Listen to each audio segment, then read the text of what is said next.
Welcome to Pod Save America. I'm Jon Favreau. I'm Jon Lovett. I'm Tommy Vietor. On today's pod, I talked to voting rights attorney Mark Elias, the man who's leading the legal fight against Donald Trump's effort to sabotage the election. Before that, we'll talk about the latest in the Republican war on the post office, how Democrats are fighting back, and what the party hopes to achieve at this week's national convention. But first, Lovett, happy birthday. Oh, thank you. Happy birthday to It's you. Are you very singing, exciting. John? For my birthday, the Democratic Party got me a cameo from AOC. Awesome. I like that. That's good. All right, let's get to the news. Last week, the President of the United States said that he opposes funding the U.S. Postal Service because the money would go towards making sure people can vote by mail during a pandemic where crowding inside a polling place could literally kill you. In response to this, and to increasing reports of mail delays and disruptions, House Democrats announced on Sunday that they'll be returning early from their summer recess to deal with this looming crisis, which includes votes on legislation and an emergency hearing at which Postmaster General DeJoy will be called to testify, and as of just now, he has agreed. Tommy, we found out over the weekend that the Postal Service sent letters to all but 4 states warning them that their current mail-in voting deadlines may not allow enough time for the delivery and return of people's ballots, and so those votes may not be counted. Can you walk us through some of the reasons the post office may not be able to deliver these ballots in time? I would love nothing more, John. Thank you again to Donald Trump for making us talk about the post office constantly. It's all we want to do here. I think the thing to know, for people to know the background, is that the post office is in bad financial shape, and we can get into why in a minute, but they need a big infusion of cash from Congress, and Republicans so far have refused to do so. Trump also recently put a big donor named DeJoy in charge of the Postal Service. That guy's mission seems to be to just gut the place, a bunch of management changes. So specifically, DeJoy has limited overtime for postal workers. He's told them they can't take extra trips to make sure that everything gets delivered on time, so things are just stacking up in these offices. And in a very subtle move, they removed 671 mail sorting machines from various facilities. He also reassigned some top executives in Washington. So that's the reason for this more recent slowdown, and the reason you're seeing all these warnings that ballots might not arrive on time to be counted. And just stepping back, this is a little silly if you think about it, because if the post office can absorb the surge of mail around Christmas, they should be able to do one ballot from each of us, but enough of that. So these Republicans, they want to use this financial plight the post office is in as an excuse to privatize the whole system. They say, look, the post office, it's in $160 billion of debt. It's a broken system. It can't work. What they don't tell you is it's their fault. In 2006, Congress passed a law that requires the post office to pre-fund the cost of its staff's health care benefits 75 years into the future. So that accounts for $120 billion of their $160 billion debt. On top of that, Congress sets their prices. It meddles in their operations. So it's just a mess. So this all dovetails with the fact that Trump believes, or he hates vote by mail. And he said on the record that if we don't give the post office this funding, you can't have universal vote by mail. So Trump has married these two things, his hatred for the Postal Service, which is based on this inaccurate belief that somehow Amazon is fleecing them, his hatred of democracy and vote by mail, Republican efforts to privatize the system. He's jammed them all together into this megatron of voter suppression. And here we are. It's a toxic brew. Love it. The Wall Street Journal editorial board wrote today that Democrats are culpable for spinning post office conspiracies without evidence, and that state election officials should just change their deadlines. So you're seeing a lot of this now, that these are unfounded conspiracies that Trump is trying to sabotage the post office. Why is this bullshit here? So on that line of reasoning, it actually reminds me a little bit of the pandemic. Experts pointed out early on in the pandemic that if you do the right thing, if you sound the alarm correctly, and you achieve the goal you want, right, whether it's stopping a pandemic or preserving democracy, in hindsight, what you did looks like overkill. Your warnings look like they went too far. So It's like, okay, I'm glad that you're sanguine about it, right-wing pundits. I know that you don't care what happens either way. But for those of us on the outside watching this, it's a terrifying prospect that we'll discover on November 4th that we didn't do enough on November 2nd. Now, on to the actual facts of the matter. It is actually right now hard to separate 3 distinct problems. 1, it is Trump's effort through DeJoy to purposefully attempt to subvert and delegitimize the election. 2, as Tommy points out, implementing a long-term ideological plan to burden the post office, cost cut, and kind of undermine the basic premise of a public good through this service, and promoting privatization, right? That's also a long-term project. And then 3, there is just generational failures to invest in institutions, systems, infrastructure across our society. You know, one piece of news that came out over the past couple days is that some of the mail sorting machine shutdowns may have at least been planned before DeJoy took over. Now, does that tell you it should happen? Of course not. All that tells you is some of these problems, some of these attempts to dismantle the post office precede Trump and will follow Trump. That doesn't mean we shouldn't fight to stop them. We have to attack each of these different problems: the long-term agenda, the short-term attempt at basically a coup, and then the kind of generational failure to invest in our public goods. Yeah, there's this debate, is it Trump trying to delegitimize the election? Well, yes, because that's what he keeps saying. Right? Yeah. Or is it the long-running project of conservatives to completely delegitimize our institutions by starving them of funding so that they can't deliver services? Also true. Either way, the effects are the same right now, which is there is a risk that ballots won't be counted in an election where ballots need to be sent through the mail to keep people safe. That is the effect. So the intention, whether it's typical Republican bullshit or Donald Trump authoritarian bullshit, the intention is almost beside the point at this point because the results are the same. And I just make two other points about this. One, when the Pentagon spends $1 trillion on an airplane that can't fly in the rain, no one says, the Pentagon's operating at a loss. Right? Because it provides a service. And then 2, the focus on the post office and their desire to make sure that it's on the hook for its pension and retirement liabilities, the kind of scrutiny it is under, none of that comes when it's time to bail out financial firms, when it comes to the loan program, when it comes to a dozen other ways that we bail out corporations all the time. The onus is only on the post office because they hate the post office, because it's a public service and it is done by unions. And that has been the agenda for a long time.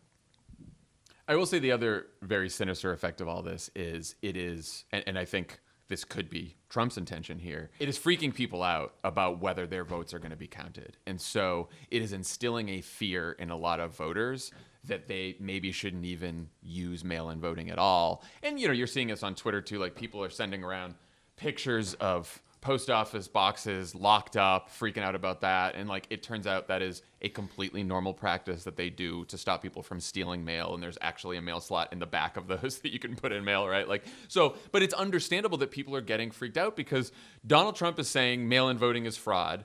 And then there are actual disruptions of service that are happening because of what DeJoy has been doing at the post office. And what this is doing is it is hurting people's faith that the mail will actually work. And it's not just ballots that may get delayed here. The New York Times reports that in rural Michigan, diabetes medicine that used to arrive in 3 days now takes almost 2 weeks. NBC reports that military veterans are waiting weeks for life-saving medications from the VA. Americans generally love the post office. Tommy, do you think this could end up backfiring on Trump and the Republicans?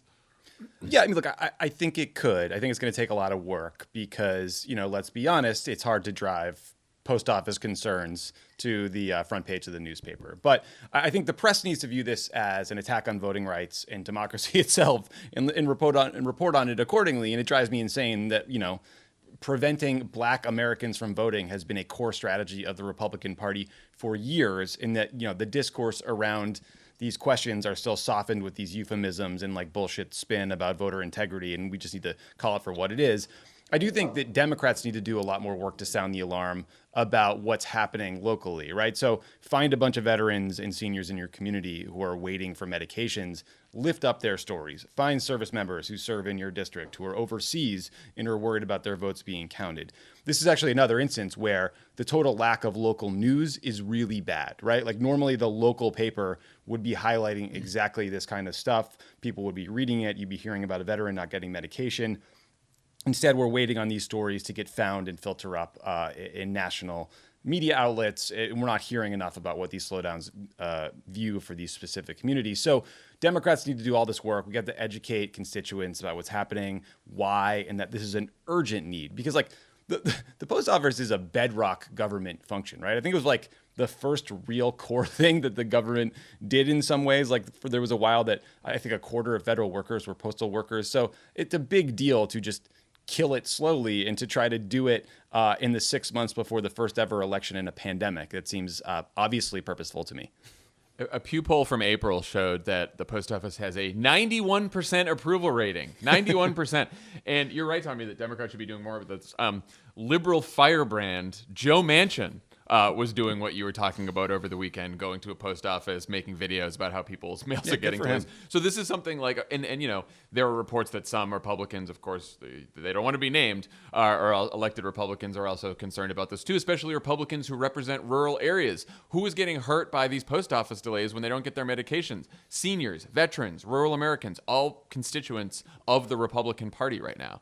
And I did, you know, Politico's Playbook over the weekend had a roundup of how this is breaking through in the local news, news that still exists, as you point out, because there's not enough of it anymore. But it is like, it is so important to sound the alarm, because I think one of the most important things we can get out of this is just awareness and education, so that, and we'll talk about this, so that people can vote as early as possible to avoid this. House Democrats are finally making moves. They're coming back from recess early on Saturday to vote on a piece of legislation that would prohibit the Postal Service from implementing any changes to operations or service that had already been in place at the beginning of 2020. And then there's the hearing with DeJoy on August 24th. Lovett, what can this vote and DeJoy's testimony actually accomplish? And like, how likely is it that Trump and Republicans will agree to fund the post office?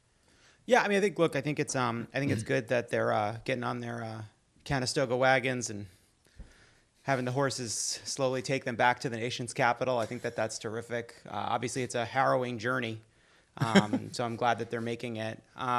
It's good. Yeah, look, every once in a while, Trump says something brazen, as he always does, and he's surprised to find out he shouldn't have. He's like, but I say the racist, demagogic, authoritarian part out loud all the time. Why does this one bother you? And he doesn't really understand it. But he's like had to walk back a little bit of his anti-male rhetoric, because they want that to happen, but they don't want to take credit for it. I believe like Meadows and the administration has signaled they'd be open to a bill just about the post office. It seems like Republicans would be too. I mean, like the thing about the mail is you don't have to pay attention to politics. It comes to your house, or it doesn't come to your house, right? It affects everybody. It affects people that don't pay attention. And when an issue like this touches people that don't pay attention, it has some more political power. But yeah, I feel that, you know, Democrats need to get DeJoy to testify, pass a bill with a bunch of money that has a bunch of restrictions. So Trump can't hold up the money. DeJoy can't not spend the money. They need to pass a bill that tries to see around the corners to make sure that the money that Congress appropriates to the post office is spent to make sure that services continue through November and into next year. And any delays, any cost-cutting measures, any efforts to relocate mail sorting to central locations because it's more cost-effective but takes longer. Any of those things that DeJoy has been trying to implement should be paused in the law. I feel pretty happy that he's going to testify. But Tommy, it made me think I have a little bit of an impeachment hearing feeling, where it's like, at the end of the day, we can get him to testify, and I hope that it raises public awareness. But I think we're in the same spot we were, where like, you know, Democrats have the House, we don't have the Senate, we don't have the presidency. All we can do here is really public pressure and public awareness, right? Public pressure, public awareness. Like, I would want to get him on the record about why these mail delays are happening, and then tell a story about who is getting harmed. You can also talk about how this guy's an unqualified donor who has major financial conflicts of interest, because he has a huge financial stake in a competitor to the post office. So that's going to piss people off. But then I think I would be specifically focused on Republicans who are up for re-election in rural places. So tell a story about someone in Montana, because that is a top target, and we might be able to get Steve Daines to fold. Tell a story about a constituent or a veteran in Maine, because Susan Collins is up and she's floated the idea that she'd be willing to pass some sort of bill, right? So I'm glad they're doing this. I also like that they're trying to counter-program the Republican convention to the extent that one can do that. So look, I respect the hustle. Good for them for doing this. Brian Beutler will be at least a little bit happy. Some good oversight. It is good oversight. I do think, and you know, I'm going to talk with Elias about this in the interview, but I think ultimately the plan for us has to be figure out how to get around all of this shit and request ballots early, vote early, drop off ballots as opposed to sending them through the mail, massive public education campaign on the part of Democrats and anyone who cares about the mail and democracy and voting. And what I think we have to avoid is to let Donald Trump win by making us think it's just not worth it to vote, or making people think it's not worth it to vote because it's going to be rigged anyway, because that is the ultimate plan, right? Everyone's confused. He's throwing all this bullshit at the wall, and people say, I don't know if I should put my ballot in the mail. I don't know if I should vote at all. It's probably not worth it. It's all rigged, you know? And so I do think we have to get people to make a plan to vote despite whatever they may throw at us here. Yeah, I mean, it's worth remembering that, like, that Donald Trump delegitimizing the election so that he can remain in office, and Donald Trump delegitimizing the election so he can leave while preserving his ego sound the same on Twitter. They sound the same. But anyway. All right. Let's talk about the week ahead. Today is the beginning of the very first all-virtual Democratic National Convention. The event comes on the heels of Joe Biden's selection of Kamala Harris as his running mate, along with a number of polls that show the ticket beating Trump by an average of 8 points, and that most voters approve of Biden putting Harris on the ticket. It's almost been a week since the big VP decision. Haven't had you guys' reaction yet to the pick and how it's played so far. Tommy, what'd you think? So look, the rollout was excellent. Kamala Harris's speech was excellent, right? And when you unpack it, like, the resume, when you lay it all out, is so impressive. Her personal story as the daughter of immigrants, I think, resonated with tons of people, especially first-generation Americans, and she delivered the hell out of it. She's just an incredibly talented speaker.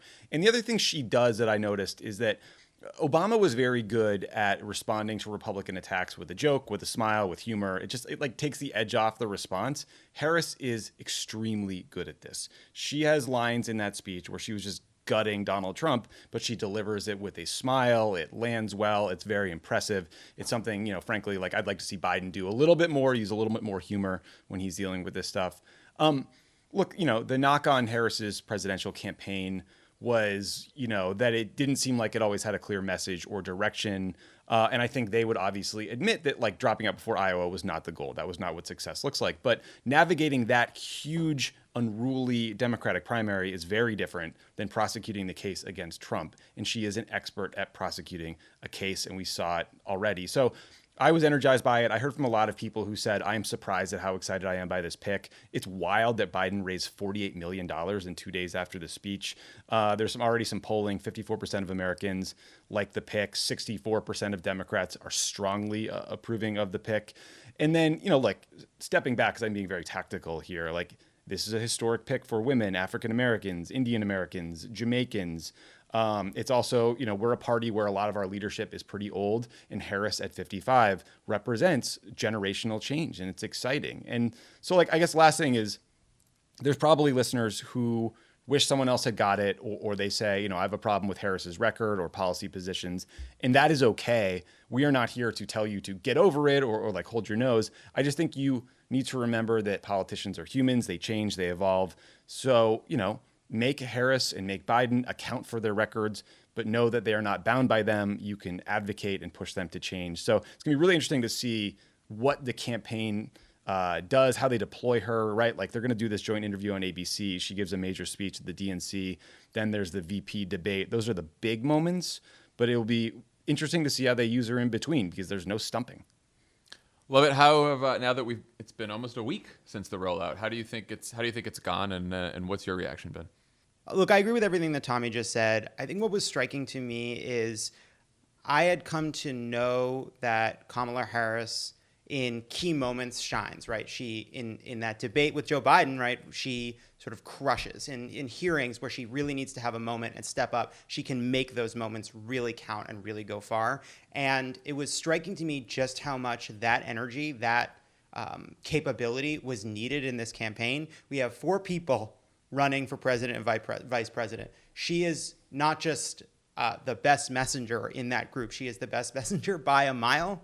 And just seeing Biden and Harris together, sitting at those 2 desks side by side, getting briefings, seeing her go up and give a speech, it creates such a contrast with Trump and Pence. And she's just so effective in those set pieces, in those made-for-TV moments. And I think that especially given that there aren't crowds. I mean, she gave an announcement speech with no crowd, and she did it really, really well. And so the fact that she is so adept at that, is so effective in those moments, I think is why she is going to be really valuable in the big moments, but also in between. So Lovett, Trump quickly went from calling her nasty to embracing his birther roots and saying that he heard she doesn't meet the requirements to run. He just heard that, which I thought was interesting because then his campaign walked it back over the weekend in favor of the argument that Kamala is just too liberal. Like Jason Miller and some of the other ones, they said case closed for us on this. And why do you think they don't see the birtherism as a winner this time around?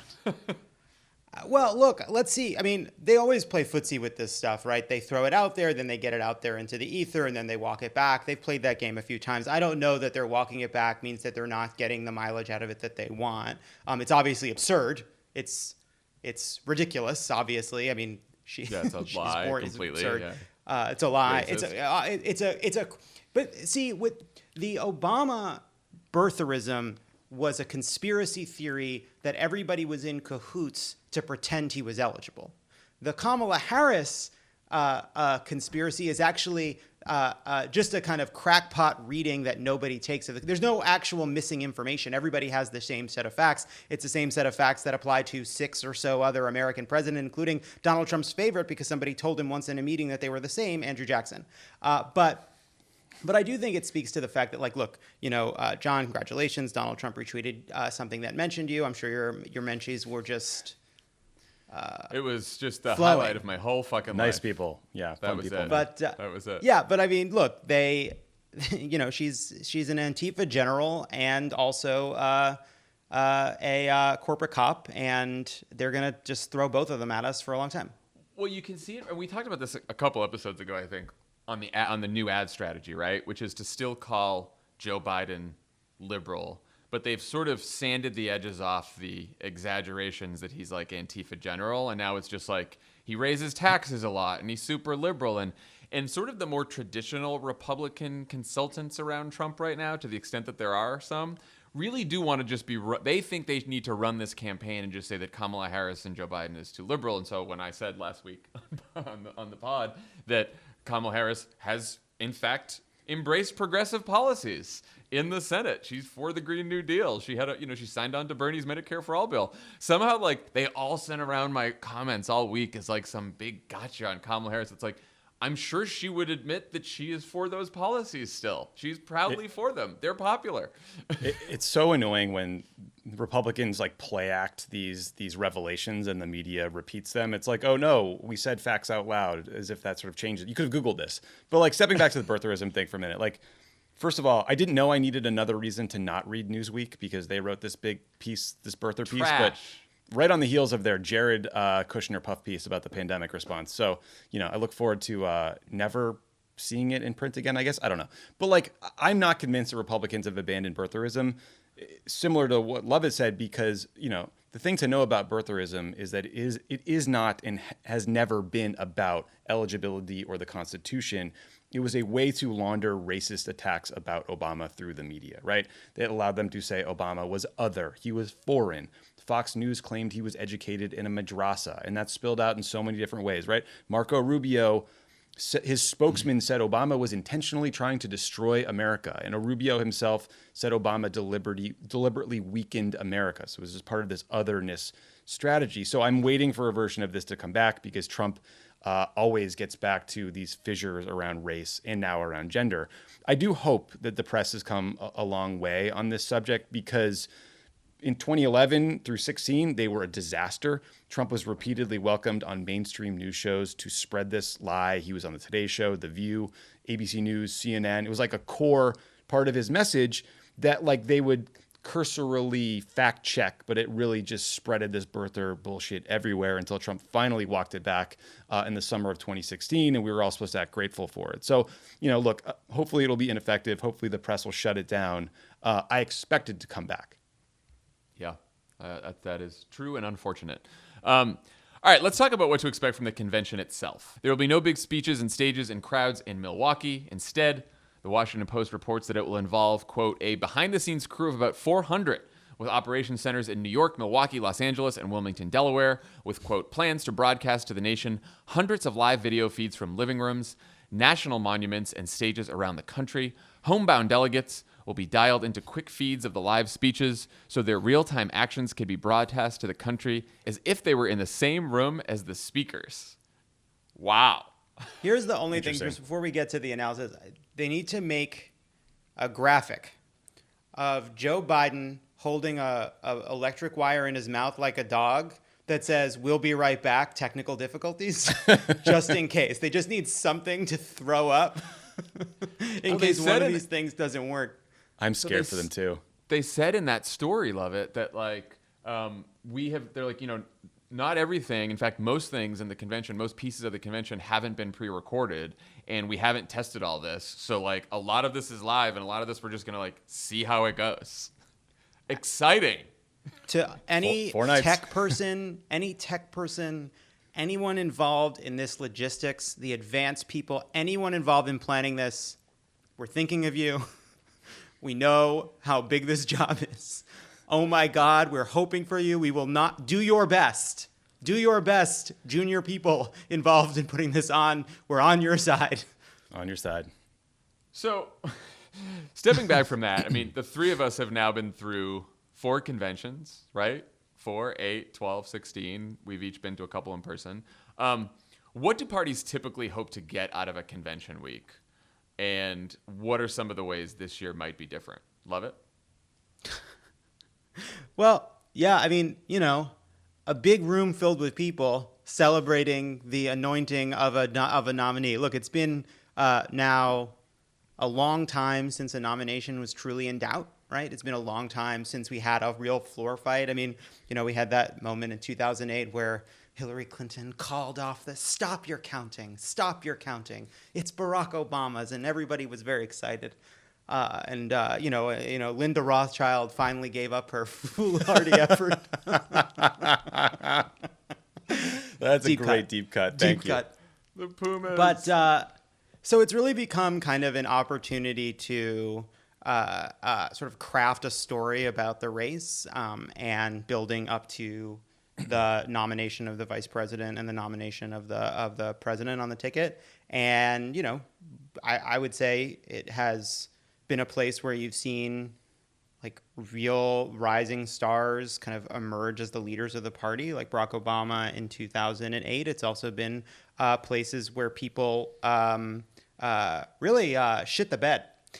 So it's a mix. But, I do think the one big moment that has been deprived of Joe Biden is this is an opportunity to be on the same stage as a president, to have a big crowd in a big arena talking about big things before the entire country. And the kind of scale has been taken away. And I think that matters more for a challenger than it does for the incumbent, because Donald Trump has all the trappings of the White House. But other than that, I think it's about figuring out how to tell that story in a way that's compelling without the trappings of a big convention floor.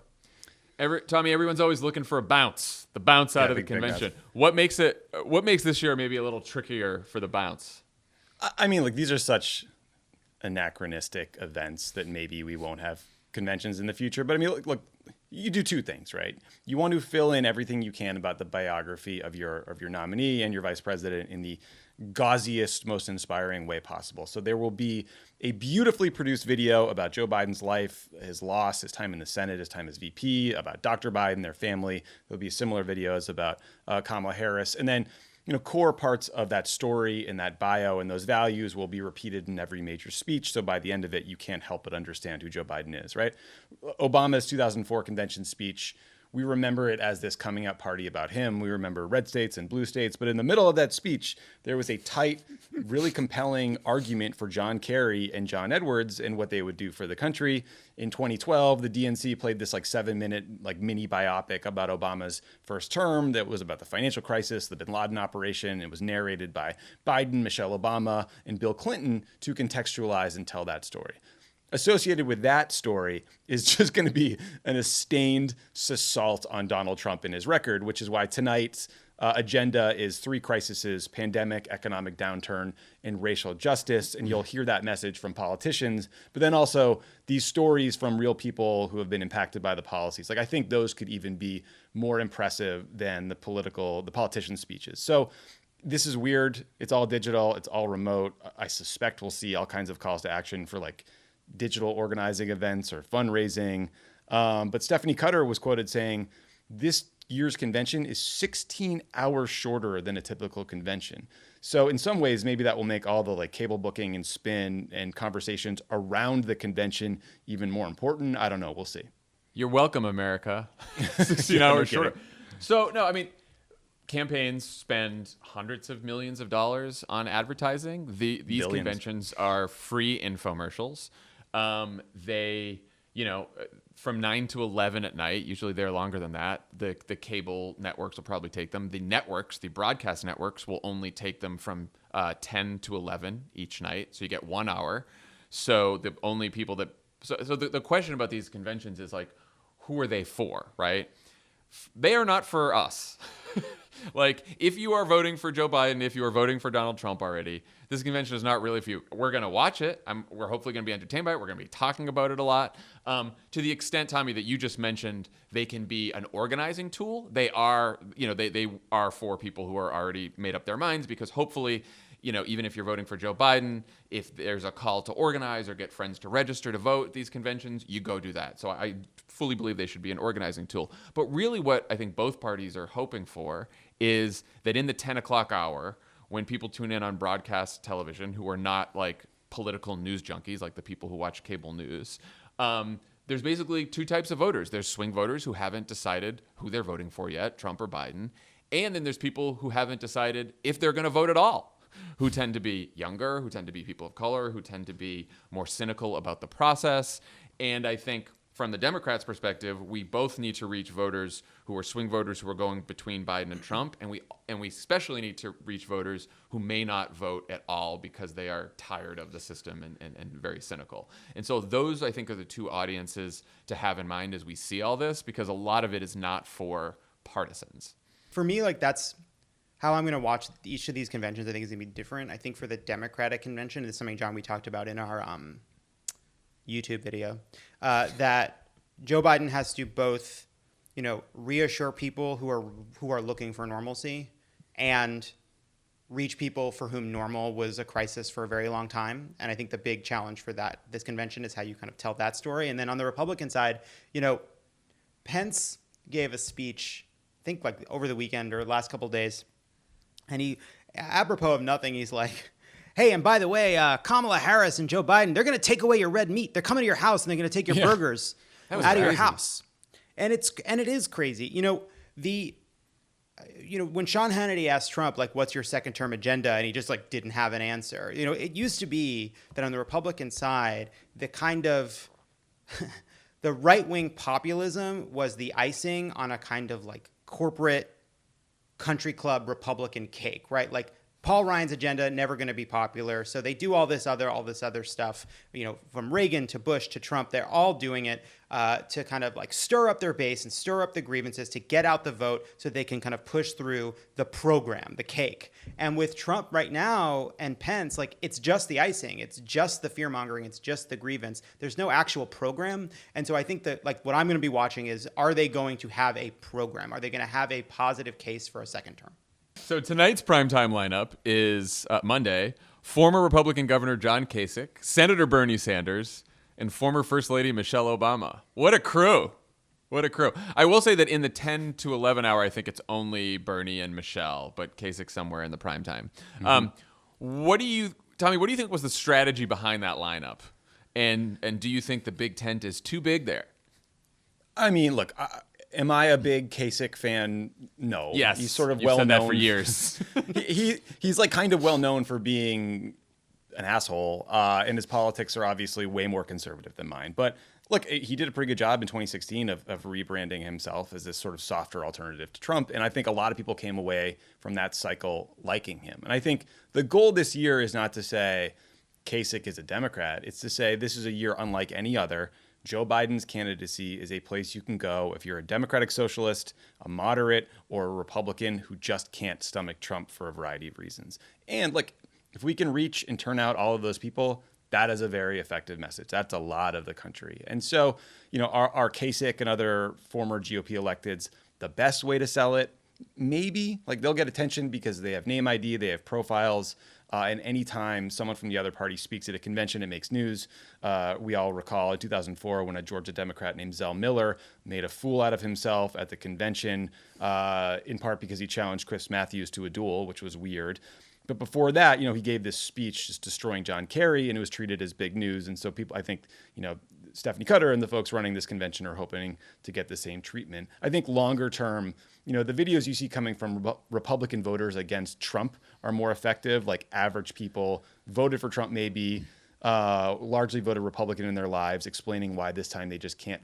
And I think those messengers are really powerful. And I think you'll see those types of people in tape pieces and speeches from just sort of average citizens, and that might be more effective. But the big names are getting the attention right now. Love it. There's been some consternation that AOC only has a minute to speak on Tuesday night, whereas Kasich, I guess, is going to get 5 tonight.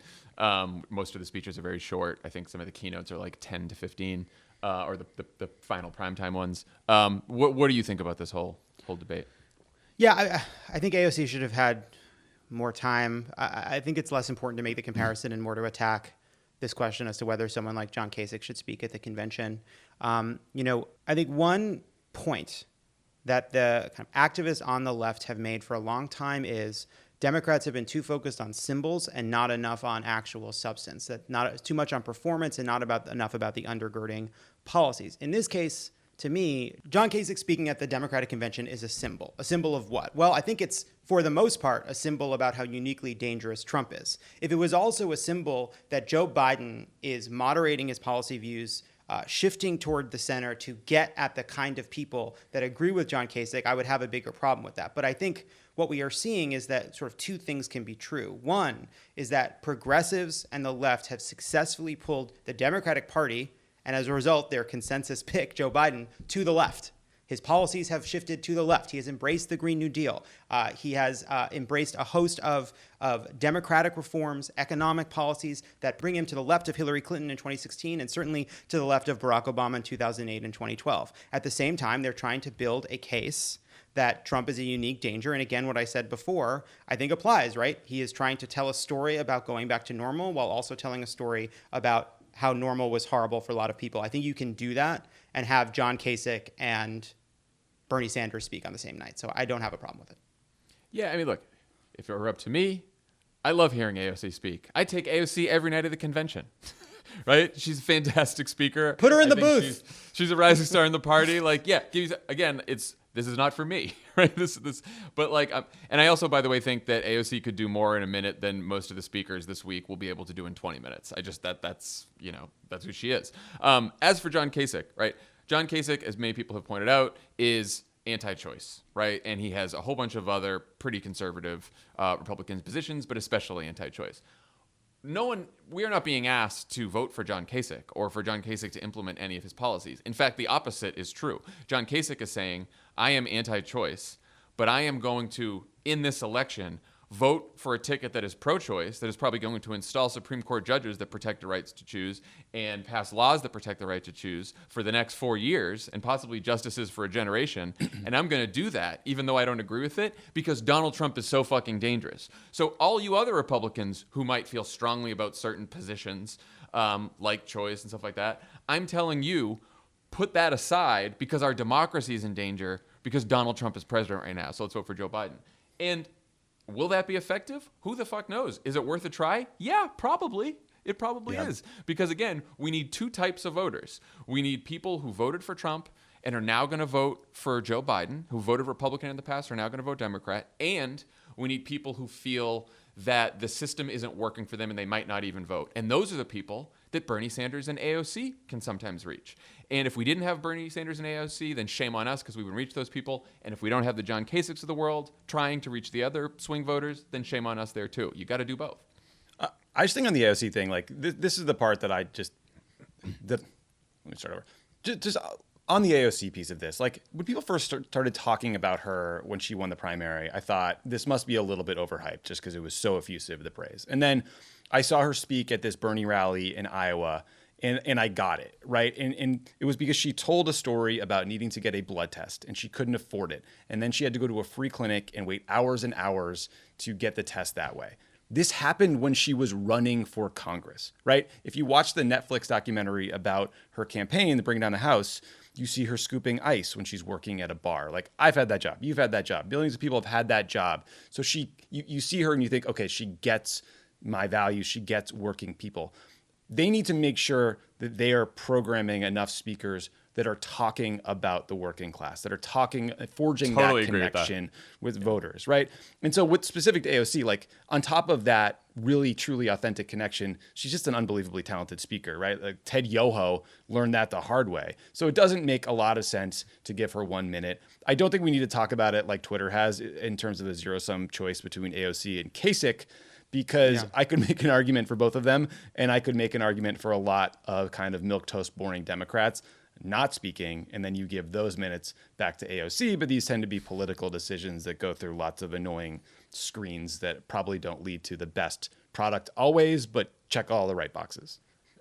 To that point, Tommy, like the speakers I'm looking forward to are they announced that the keynote addresses, instead of one person, it's going to be 17 people. It's going to be Stacey Abrams and 16 sort of up and coming Democrats, very young, progressive, diverse Democratic electeds, some people who just ran for office the first time a couple years ago. And I do think you're absolutely right that showcasing Democrats who can say, I was just like you, like last year. I was a working class person. I had never thought about politics before. I was disenchanted with politics myself, and I decided to run for the first time because I was disenchanted with politics and do something about it. That's AOC's story. That's like Jamal Bowman's story, right? Like showcasing these politicians, I think is actually very useful, more useful than a lot of sort of the older politicians that have been around for a long time. But can I ask you guys, how do you make a 17-person keynote? How does that work? Yeah, I do not know how this is going to. I do not know how it's going to work. I think you put 4 soprano, 4 alto, 4 baritone, harmony, 5 bass, maybe. I don't know, bass. My other question for you guys is, what does an applause line look like at an all remote, all Zoom convention where there's no one? Like, do you have your family applaud for you? Do you hopefully skip them? There's going to be some clunkers. We all know a lot of the speechwriters who are working on these speeches, and many of them are our friends. Many of them are fucking fantastic, the best there is. So I have faith that they will not be writing out. I don't think you write out applause lines. I think you write speeches without applause lines unless. I mean, reading that Washington Post story, it was kind of confusing because they said that there would be real-time reaction from some people who are getting the speeches beamed live into their homes. So maybe you'll be able to hear some applause. But if I was the writer or the speaker working on the speech, I would not be counting on any applause. So I would be writing a speech that is very conversational, almost like you're doing a direct-to-camera kind of thing, and not that you're trying to go for the typical applause, which won't give it the power of a typical convention speech at all, but I think is better than landing some fucking clunker that someone thought was a good applause line, and then no one does anything to it. Yeah, I've been thinking about this too. I think not all applause lines are created equal, and there are kind of jokey speech applause lines that are either snarky or cutesy that will not work, cannot work, will just crumble, just terrible. But I still think that there is power in like kind of the fury of this moment, and if there is one advantage to the fact that there are no audiences right now, is it lends real seriousness to this moment. It really highlights how sad and broken a time it is. And that creates an opportunity, I think, for like, in a speech, they would get applause. They're not applause lines. They are people speaking from places of emotional, personal fury. And I think if they can bring that home, if they can do that, be really personal in their sort of righteous anger and sadness, like they would get applause if there were applause. There isn't, but it'll still work. That's maybe too specific, but no, but like I think about Ann Richards, right? Talking about how poor George Bush, he was born with a silver foot in his mouth. Imagine delivering that to Zoom in your living room. It's one of the most famous like DNC quotes of all time. How does it work? I don't know. But you know, like Sarah Palin, hockey mom, yeah, right. lipstick, Well, but dead silence. Or even Obama's 2004 convention speech. Like the first time he practiced it, it was bad because he didn't figure out how to ride the applause and sort of like keep it going in the right moments. And then it was exceptional because you could feel the momentum swelling underneath it, even if he couldn't even hear himself delivering it, right? Like what does that speech become this year? Well, but I was just going to say, Tommy, that speech to me is an example of what Lovett was talking about, which is the difference between sort of the classic applause line that you write that can be cheap and funny versus an applause line that you get because you built to it. And what was so brave about his writing of the beginning of that speech is you didn't get applause. You didn't land in a place that you got applause until he got through his whole bio at the beginning of that speech. And then it finally lands on this big applause line, which now seems normal at the time, but at the time that wasn't normal at all. You immediately start a convention speech like big applause, like I'm John Kerry reporting for duty, right? You get applause line, applause line, applause line. Barack Obama just tells this story about his life and then he lands there, so just a harder thing to do. Yeah, and it's just like the last point that to me, it speaks to like, okay, we're talking about the process. There's no audience, 2 hours. It's going to be Kasich, it's going to be AOC. Like anybody involved in this, everybody involved in this does also need to step back and just sort of appreciate the scale of the moment. Just like take a moment and remember how serious this crisis is, how broken our society is right now, how much pain there is out there. And if that motivates what people say, I think the logistics, all of that melt away. Yeah, that's a good point.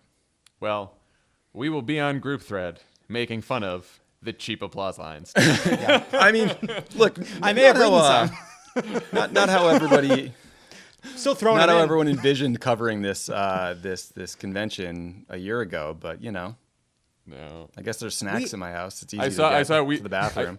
I saw our Vote Save America team sent out that email this morning to get everyone ready for the convention, and they wrote in the email when we started planning the convention, one of the notes taken was "Party bus Milwaukee?" ? Yes. Yeah. That was our initial plan. Yeah. Listen, a couple hours from now, I should be getting my classic late night in-room Caesar salad. That's like all you land, you order the Caesar. Doesn't matter where you are, taken. I didn't get to go to the convention in 2008 because someone who I won't name rhymes with Rand Pfeiffer wouldn't let me go because they wanted some rapid response team at the office. But in 2004, I got to go, and I was a last minute addition. Like Gibbs was like, "Hey, do you want to go?" And I figured it all out. I ended up sitting next to this guy who was so friendly, so engaging, was asking me about myself the entire time, why I was going there. And at the very end, after blabbing at this dude for 2 hours from Chicago to Boston, I was like, "I'm sorry, why are you going to the convention?" He's like, "Oh, my dad is speaking." It was Hunter Biden. He was just like, couldn't have been nicer. Just listen to me bullshit the whole time. This overexcited 23-year-old, whatever. I was at 2004 also, Tommy, but I was on a documentary crew carrying a boom mic behind Amy Goodman, and so who does Democracy Now!, but I was not working for Democracy Now! I was doing a documentary about Democracy Now!, but it ended up with me chasing Madeleine Albright with a boom mic, trying to get her on the record for war crimes. No. I don't know if I got her. I almost couldn't get in to see, I think it was Edwards or Kerry's speech because they start like closing off all the doors. So I'm with a friend of mine. We're like sprinting around, like trying to find an entrance that's still open. And I see a bunch of people going through this one, area to get to the loge to get down to the floor, whatever the hell it was. And I finally run up to it and they're like, "Are you with them?" And I'm like, "Yes, I'm with them. And I need him and her. And I need right now." And we get up and we realize somehow we just talked our way into being with the road crew for the Black Eyed Peas. And then we just escaped from there and went to the floor and watched. Tonight we'll all be on our couches. Do you remember? I'm not done. Do you remember trading badges to get further and further in? Yes. You get the yellow badge to the blue badge to the purple badge. I finally got the right badge so that I could see Obama in 2004. There you go.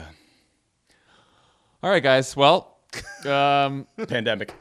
pandemic. Yeah. Back to first All right. principles. Love it. Right. Yeah. The moment. Pandemic. The moment.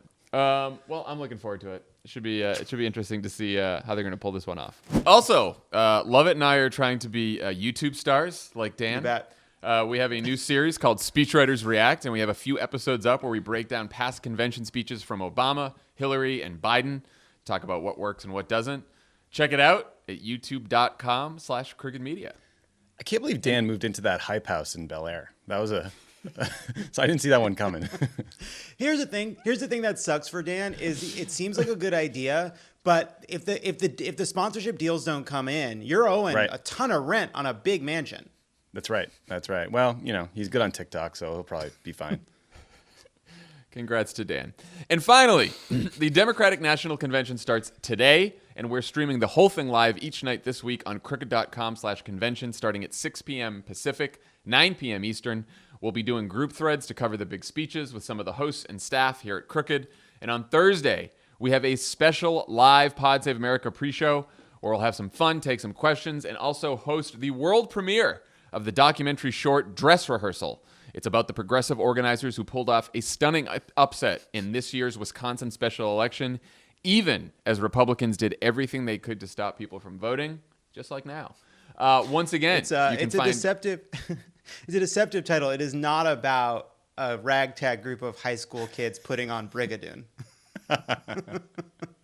But it should have been. But it should have been. You can find all the details at crooked.com/convention. We will see you tonight and every night this week.